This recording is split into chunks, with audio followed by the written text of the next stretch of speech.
I promised the President of the United States I would keep to my time limit. You're not helping. I first want to say on behalf of all of my colleagues from Microsoft here today, how pleased and honored we are to be here to announce that between now and the end of 2026, we will invest and spend $3.3 billion right here.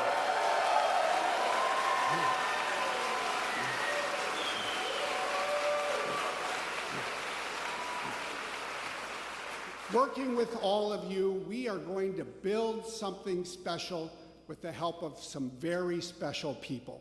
More than 2,000 people who have union jobs, the electricians, the plumbers. Yes.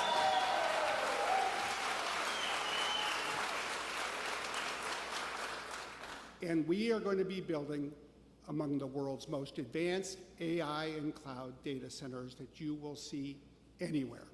And it's not just the jobs that we're creating here.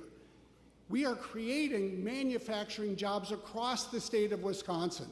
As we get steel from near Wausau, as we get chillers from La Crosse, as we get generators from near Madison. This is literally creating jobs across the state of Wisconsin.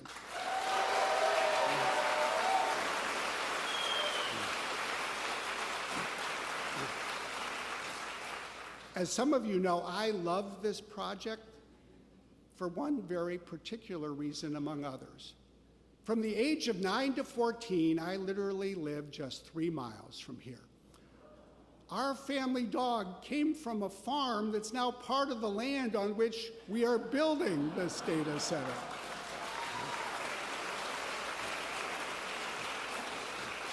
But I want you to know, this isn't just about building a building, and it's not just about the manufacturing jobs of today. More than anything, this project is about using the power of AI to fuel the future of manufacturing companies and jobs and skills across the state of Wisconsin and around the country. That is what we are building together.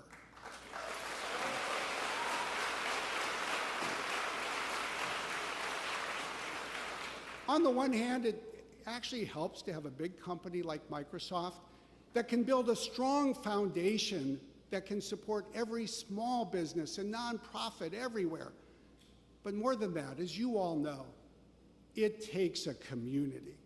And one thing that I've always felt is so important about the work we are doing here is to under-promise, over-deliver, and work with the community.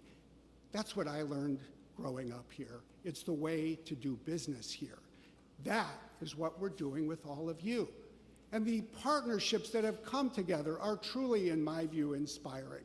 It's our work with Gateway Technical College to create a data center economy that will train more than 1,000 people to fill the operational jobs that this new facility will require. It's the partnership with the United Way of Racine County and with the state of Wisconsin and with other partners. We will train more than 100,000 people in Wisconsin by the end of the decade so they have the AI skills to fill the jobs of tomorrow.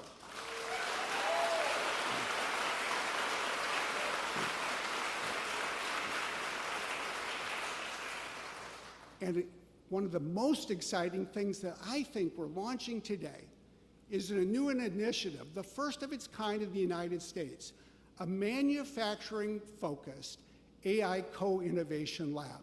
It will be at the University of Wisconsin-Milwaukee at the Connected Systems Institute. We literally will have the opportunity to help hundreds of companies, hundreds of manufacturing companies come in so they can design new AI-based systems that will ensure that Wisconsin manufacturing remains at the forefront of global competitiveness.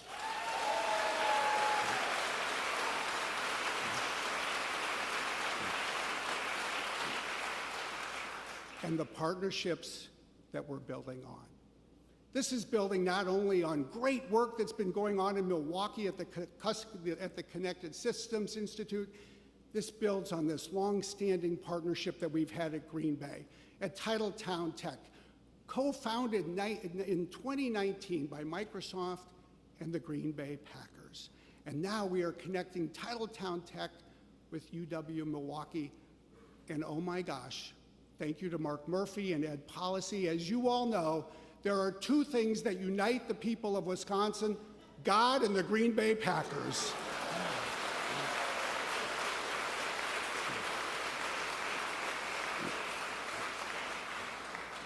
And we could do none of this without the local labor leaders that are involved. The leaders of the IBEW, the leaders of the Plumbers and Steam Fitters Union, and we're so pleased, in my view, to be joined today by Liz Schuler, the national president of the AFL-CIO, someone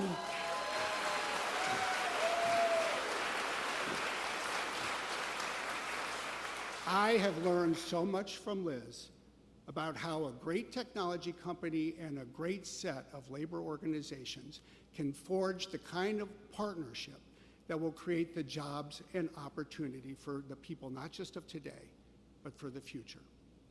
And then I just want to say, it starts at the local level. Mount Pleasant, what an extraordinary place.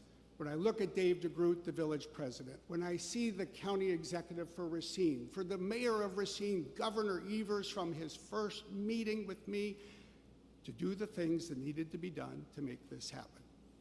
But I want you to know something else, because I think it's especially fitting on a day like today. Everything that we are doing here in Racine County, Wisconsin, is also benefiting directly from the work of this White House and this president over the last 4 years.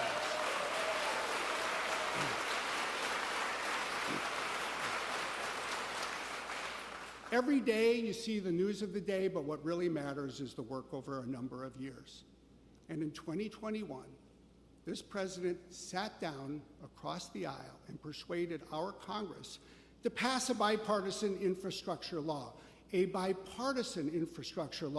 that is investing in the roads and bridges that are needed to bring the steel to this plant, that have injected more than $1 billion into a cause in which we've long believed bringing broadband connectivity to everyone in the state of Wisconsin. That's a part of this.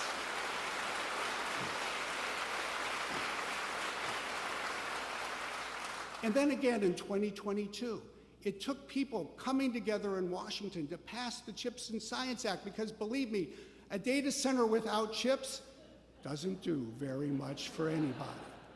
And again in 2022, because of the Inflation Reduction Act, it became possible to aim higher to achieve the climate and energy goals that also are indispensable to what we need to do as a company and all of us need to do as a community right here. And then last year in 2023, this White House, this administration, and this president really led the tech sector and the country and even the world to recognize how much AI was changing the world, but that we need to ensure that it's safe, that it's secure, that it's used responsibly. And they brought people together so we could move fast to do precisely that. And finally, every day since the first day of the inauguration in 2021, I just have to say, as someone who spends part of every single day working on and worrying about the cybersecurity protection of our customers in this nation, no administration has done as much as this administration to protect the cybersecurity of our communities and our country as a whole.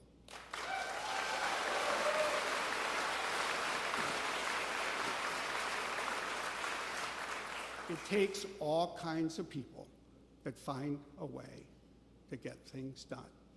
And as I introduce the person who will introduce the president, the person who is doing the recruiting to bring in the people that will build the building, that will house the technology, that will serve the world, Nick Fick, who comes from the IBEW right here in Racine. Let me leave you with one final thought. I hope that with everything else that's going on in the world today, people here in Wisconsin and people across the country will just take a moment to remember this. This day shows something important. It shows that America remains what it has always been, We are a country where people come together, where people work together, where they address hard challenges, and we get great things done. We won't let you down. Please welcome Nick Fett.